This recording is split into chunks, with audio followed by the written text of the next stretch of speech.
কাজ হয়েছে আর কোন নবীর হয়েছে নাকি? কথা বলেন। বিশ্বনবীর হৃদয়টা বড় ভাঙা, কলিজার টুকরা স্ত্রী খাদিজা নাই, যাকে সবচেয়ে ভালোবাসতেন, সবচেয়ে প্যার করতেন, যাকে মাহাব্বাত করতেন। এবং সাইয়েদাতুনা খাদিজার জন্য বিশ্বনবী মা আয়েশাকে ধমকও দিয়েছেন।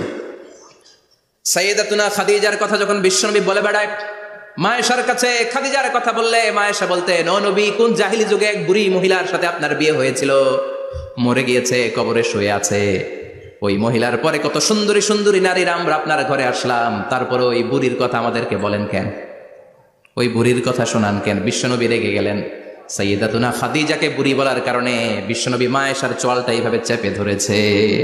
কোনোদিন স্ত্রীর গায়ে হাত তোলেননি, শুধু এই একবার খাদিজাকে বুড়ি বলার কারণে মা আয়েশার থুতনি চেপে ধরেছিলেন। আল্লাহু আকবার। আবার বিশ্বনবী বলতেন, রুজিকতু হুব্বাহা, খাদিজার ভালোবাসা আল্লাহ আমার হৃদয়ে ঢুকিয়ে দিয়েছে। আবার বিশ্বনবী দোয়া করলে বলতেন, ও আল্লাহ, ওই কিয়ামতের ময়দানে যেদিন বন্ধু বন্ধুরে চিনবে না, বাবা ছেলেরে চিনবে না, মা তার মেয়েরে চিনবে না, পীর সাহেব মুরিদরে চিনবে না, মুরিদ পীর সাহেবরে চিনবে না, ওই কঠিন দিনে যেন আমি আমার কলিজার টুকরা খাদিজারে ভুলে না যাই।